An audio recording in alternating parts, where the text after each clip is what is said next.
සුබ දවසක් කියලා පිළිගන්නවා ඩයමන්ඩ් ප්ලාන්ට්ස් එක එකතු වෙලා ඉන්න ඔයගොල්ලෝ හැමෝම.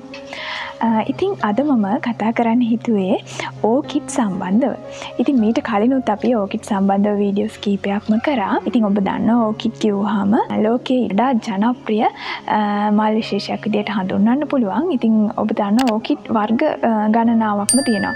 ඉතින් මේ අතරින් ඩෙන්ඩ්‍රෝබියම්, පැලනොප්සිස්, ඒ වගේම කැට්ලියා, වැන්ඩා, සිම්බිඩියම්, ඔන්සිඩියම් වගේ විවිධ වර්ග තියෙනවා. ලෝකයේ වඩා ජනප්‍රිය වුණු ඕකිඩ් වර්ග. ඉතින් මේ අතරින් අපි ඩෙන්ඩ්‍රෝබියම් සම්බන්ධව ගොඩක් තොරතුරු කතා කරා. ඉතින් අද මම කතා කරන්න යන්නේ ඔන්සිඩියම් කියන ඕකිඩ් වර්ගය සම්බන්ධව. ඉතින් මේ නමින් ඔයාලා වැඩිපුර මේ ඕකිඩ් හඳුනන්නේ නැතුව ඇති. නමුත් ඔබ දන්නවා අපේ ශ්‍රී ලංකාවේ වඩාත්ම ජනප්‍රිය නම වෙන්නේ කැන්ඩියන් ඩාන්ස්. ඉතින් කැන්ඩියන් ඩාන්ස් කිව්වම ඔබ දන්නවා මේ ඕකිඩ් විශේෂය මොන වගේද කියන එක සම්බන්ධව.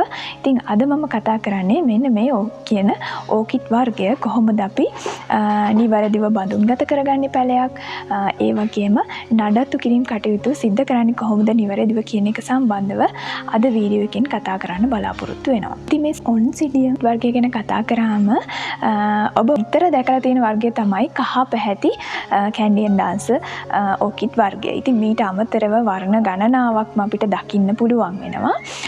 ඉතින් මේ ඩෙන්ඩ්‍රෝබියම් වලට සාපේක්ෂව මේ ඔන්සිඩියම් වර්ගය ඉතා පහසුවෙන් අපිට වගා කරගන්න පුළුවන්. ඉතින් ඒ නිසා නිවස අලංකරණය සඳහා ඔබ ගෙවත් අලංකරණය කරගන්න වඩාත් සුදුසු ඕකිඩ් වර්ගයක් විදිහට අපිට මේ කැන්ඩියන් ඩාන්ස් එහෙම නැත්නම් ඔන්සිඩියම් හඳුන්වන්න පුළුවන්. මොකද ඩෙන්ඩ්‍රෝබියම් තරම් අපිට නඩත්තු කටයුතු අපහසු නැහැ. ඉතින් ඒ නිසා ඔබේ ගෙවත්තට වඩාත් සුදුසු ඕකිඩ් වර්ගයක් විදිහට අපිට මේ ඔන්සිඩියම් වර්ගය හඳුන්වන්න පුළුවන්. නමුත් ඩෙන්ඩ්‍රෝබියම් වලට වඩා වැඩි සෙවණක් ප්‍රිය කරනවා මේ ඔන්සිඩියේෂන්. සාමාන්‍යයෙන් 160ක වගේ සෙවණක් අවශ්‍ය වෙනවා. නමුත් ඩෙන්ඩ්‍රෝබියම් වලට අපිට 150 වගේ තමයි සෙවණ අවශ්‍ය වෙන්නේ. ඊට අමතරව තෙතමනයත් සාමාන්‍යයෙන් ඩෙන්ඩ්‍රෝබියම් වලට වඩා වැඩි තෙතමනයක් මෙයා ප්‍රිය කරනවා. නමුත් අපිට ඩෙන්ඩ්‍රෝබියම් තරම් පොහොර යෙදීමක් අවශ්‍ය වෙන්නේ නැහැ. නඩත්තු කටයුතු හරි පහසුයි. ඉතින් ඒ නිසා ඔන්සිඩියම්ලයක් ඔබේ ගෙවත්තට එකතු කරගන්න එක වඩාත් සුදුසුයි කියලා මම හිතනවා. ඔන්සිඩියම් කියන වර්ගය ඇත්තටම උෂ්ණත්වය සාමාන්‍යයෙන් සෙල්සියස් අංශක 25 30 අතර දිවා කාලයේ උෂ්ණත්වයක් තියෙන ප්‍රදේශවලට වඩාත් සුදුසුයි. ඒ වගේම රාත්‍රී උෂ්ණත්වය සෙල්සියස් අංශක 15 අවම සෙල්සියස් අංශක 15 තමයි මෙයා ප්‍රිය කරන්නේ. ඉතින් ඊට වඩා අඩු උෂ්ණත්වය එච්චරම ප්‍රිය කරන්නේ නැහැ. අනිත් කාරණේ තමයි මෙයා වඩාත්ම කැමති අපි ශාකයක් විදිහට ඉන්නේ. ඒ කියන්නේ වෙනත් උපස්තරයක් මත වැඩිලා ඉන්න තමයි මෙයා ගොඩක්ම කැමති. ඉතින් ඒ නිසා බඳුනක පමණක් නෙවෙයි වෙනත් උපස්තර වල පවා අපිට මෙයාව වගා කරගන්න පහසුයි. සාමාන්‍යයෙන් ඕකිඩ් කියන්නේ අපි ශාක තමයි. නමුත් ඔන්සිඩියම් අපිට අර ඩෙන්ඩ්‍රෝබියම් වලටත් වඩා හොඳින් පහසුවෙන් මෙයාව වගා කරගන්න පුළුවන් වෙනවා. ඉතින් අපි මුලින්ම බලමු කැන්ඩියන් ඩාන්ස් එහෙම නැත්නම් ඔන්සිඩියම් විශේෂ පැලයක් කොහොමද නිවැරදිව බඳුන්ගත කරගන්නේ කියලා. ඉතින් මේ තියෙන ඇත්තටම පරණ අපි කලින් බඳුන්ගත කරපු පැලයක්. ඉතින් මේකේ ඔයාලට පේනවා ගොඩාක් අංකුර දාලා තියෙනවා. ඉතින් මේක ඇත්තටම ඩෙන්ඩ්‍රෝබියම් වගේම තමයි මේක බහුපාදීය ඕකිඩ් විශේෂයක්. ඒ කියන්නේ මේකෙන් අංකුර වෙන් කරලා අපිට නව පැල හදා ගන්න පුළුවන්. නමුත් වැන්ඩා වගේ විශේෂ ඒකපාදීයයි. ඒවා අපිට අංකුර වලින් නෙවෙයි කඳ කැබලි වලින් තමයි ප්‍රචාරණය කරගන්න වෙන්නේ. මේකේ අපිට පහසුවෙන්ම අංකුර වෙන් කරලා නව පැල හදා ගන්න පුළුවන්. ඉතින් මේකේ අංකුර ගණනාවක් අපිට පේනවා. ඉතින් ඒ නිසා මම මේකෙන් අංකුර වෙන් කරගන්න හිතුවා මේ සඳහා.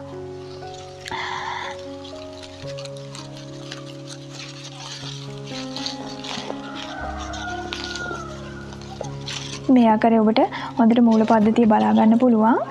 ඉතින් මේකේ අපිට අංකුර ටික වෙන් කරලා ගන්න පුළුවන්.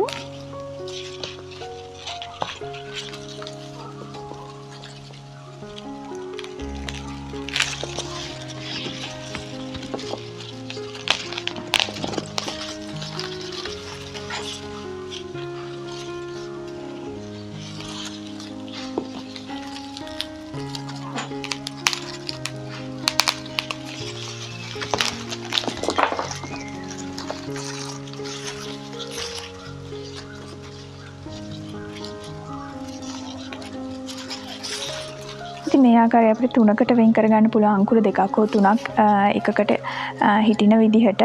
ඉතින් මේක ඇත්තට මේ පරණ මුල් එහෙම තියෙනේම අපිට කපලා අයින් කරගන්න පුළුවන්. පරණ කළු පාට වෙලා ගිය මුල් ටික අපි මේකේ කපලා අයින් කරනවා.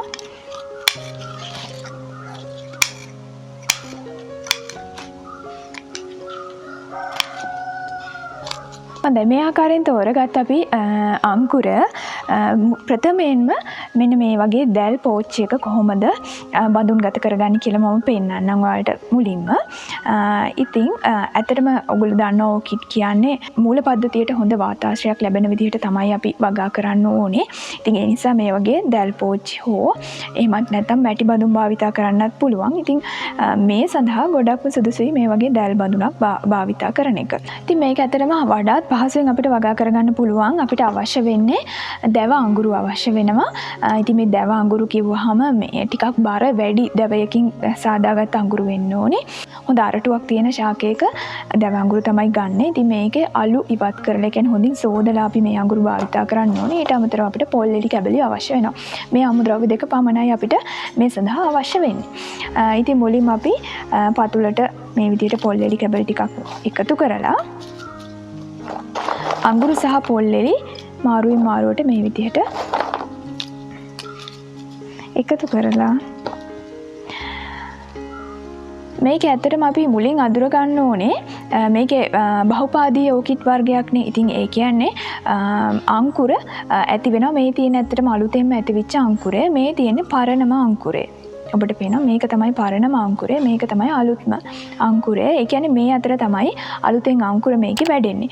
ඉතින් ඒ නිසා මේ අංකුර වලට වැඩෙන්න හොඳට ඉඩ කඩ තියෙන විදිහට තමයි අපි පෝච්චිය මේක පිහිටුවා ගන්නෙ. ඉතින් ඒ නිසා පරණ අංකුර මේ බිත්තිය දෙසටත් පෝච්චියේ බිත්තිය දෙසටත් අලුත් අංකුර පෝච්චියේ ඇතුල් දෙසටත් හිටින විදිහට මෙන්න මේ ආකාරයට තියලා අපි ඉතිරි මාධ්‍යමයට එකතු කරගන්නවා.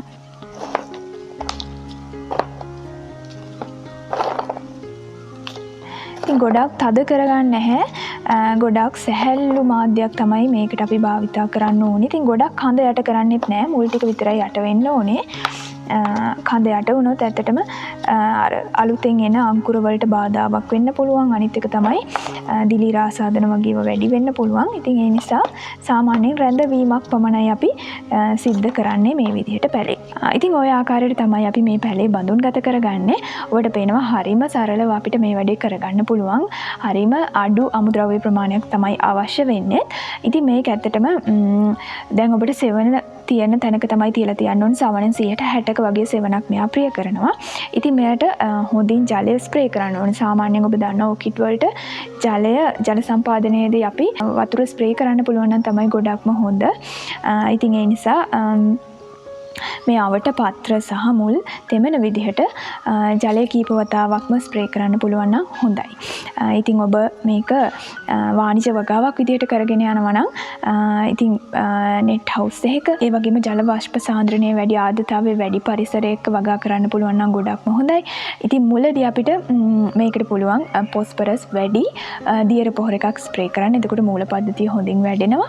ඉතින් ඉන්පසුව පැලේ නයිට්‍රජන් වැඩි පොහොරයකුත් පසුව බැලන්ස් පොහොරයකුත් අපිට දියර පොහොර විදිහට මේකට එකතු කරන්න පුළුවන්. ඉතින් ඔබ නිවසේ මේක අලංකරණයට නම් කරගන්න යන්නේ. ඉතින් ඔබට පුළුවන් ඔස්මෝකෝට් පොහොර එකක් මේකට භාවිතා කරන්න, කැට පොහොර එක. ඉතින් ඔස්මෝකෝට් ඔබ දන්නවා කැට පොහොර නිසා මේකට දැම්මහම මේ සිදුරු වලින් ඉවත් වෙලා යනවනේ. ඉතින් ඒ නිසා මේ වගේ net එකක ගැට ගහලා මේ සාමාන්‍ය ප්‍රමාණයක් තේ හැන්දක වගේ ප්‍රමාණයක් මේ විදිහට ගැට ගහලා මෙන්න මේ අසලින් තියලා තියන්න පුළුවන්. මුල් අසලින් තියලා තියන්න පුළුවන්. ඔබ සාමාන්‍යයෙන් අලංකරණයට, ගෙදර නිවස අලංකරණයට මේ ඕකිඩ් වවනවා නම් මොකද නිතර ඔබට දියර පොහොර එකතු කරන්න මේව කරන්න අමාරුයි. ඉතින් ඒ නිසා මේ වගේ ක්‍රමයක් ඔයාලට අනුගමනය කරන්න පුළුවන්.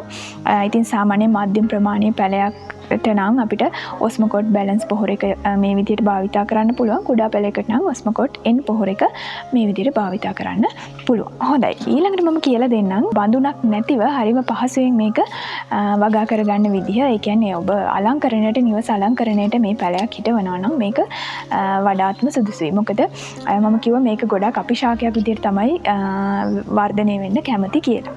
ඉතින් මේ සඳහා අපිට භාවිතා කරන්න පුළුවන් මෙන්න මේ වගේ අහක දාන ලී කැබැල්ලක්. ඉතින් ලී කැබැල්ලක් ගන්නකොට ටිකක් ශක්තිමත් එකක් වෙන්න ඕනි. මොකද අපි නිතර මේකට ජලය ස්ප්‍රේ කරන හින්දා මේ ලී දිරලා යන්න පුළුවන්.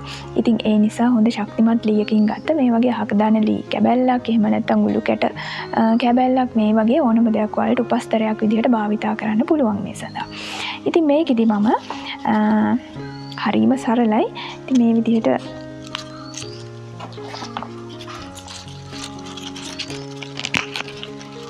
මෙන්න මේ ආකාරයට ලී කැබැල්ලේ තියලා මේ පැල දෙක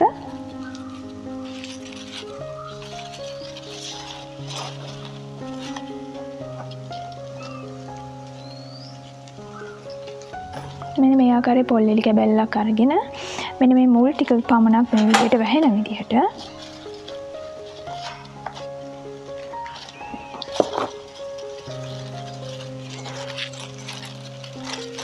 මේ විදිහට තියලා මේක ගැට ගහ ගන්න තියෙන්නේ. කඳ ගොඩක් යට කරන්නේ නැහැ කලින් වගේම මුල් ටික පමණක් මේ විදිහට යට වෙන විදිහට අපි මේ පොල් දෙලි කැබැල්ල තියලා හොඳින් ගැට ගහ ගන්න අවශ්‍යයි. හොඳයි මේ ආකාරයට අපිට සකස් කරගන්න පුළුවන් අපේ ඔන්සිඩියම් ඕකිඩ් පැලේ. ඉතින් මේක ඇත්තටම හිටවලා තියන්නත් පුළුවන්. නැත්නම් මේක එල්ලන්නත් පුළුවන්. ඉතින් ඒ ඕනම ආකාරයට ඔබට නිවස සරසා ගන්න මේ ඕකිඩ් පැලේ සකස් කරගන්න පුළුවන් මේ ආකාරයට. ඉතින් හරිම පහසුයි. ජලය ස්ප්‍රේ කරන්න තියෙන්නේ. කලින් වගේම ඔස්මෝකෝට් පොහොර එකක් තියන්නත් පුළුවන්. එහෙම නැත්නම් දියර පොහොර මේට ස්ප්‍රේ කරන්නත් පුළුවන්. ඉතින් අර මම කලින් සඳහන් කරා වගේ ඩෙන්ඩ්‍රෝබියම් තරම්ම ගොඩාක් මේකට පොහොර අවශ්‍ය වෙන්නේ නැහැ. ඉතින් ඔබ වාණිජව මේක වගා කරත් සාමාන්‍ය ඩෙන්ඩ්‍රෝබියම් වලට අපිට සතියකට වතාවක් අනිවාර්යෙන් පොහොර යොදන්න සිද්ධ වෙනවා දියර පොහොර. නමුත් මේ විශේෂ වලට සති දෙකකට වතාවක් පොහොර යෙදීම ප්‍රමාණවත් වෙනවා. ඉතින් ඒකත් ඇත්තටම අපිට වාසියක්. හොඳයි. ඉතින් අද වීඩියෝ එක බලලා ඔයාලා හොඳ අවබෝධයක් ගත්ත කියලා හිතනවා මම. මේ කැන්ඩියන් ඩාන්ස් එහෙම නැත්නම් ඔන්සිඩියම් වෙන ඕකිඩ් විශේෂය අපි වගා කරගන්නේ කොහොමද කියන එක සම්බන්ධව. ඉතින් ඔබේ ගෙවත සරසා ගන්න මේ වර්ගයේ ඕකිඩ් පැලයකුත් එකතු කරගන්නයි කියලා මම හිතනවා. ඉතින් ඔබ තවමත් මගේ YouTube channel එක subscribe කරලා නැත්නම් Diamond Plants කියන මගේ YouTube channel එක subscribe කරන්න, like කරන්න, comment කරන්න, ඒ වගේම bell icon එක click කරන්නත් අමතක කරන්න එපා. එහෙමනම් නැවතත් මෙවැනිම වටිනා වීඩියෝ එකකින් හමු වනතුරු ඔබට සුබ දවසක්.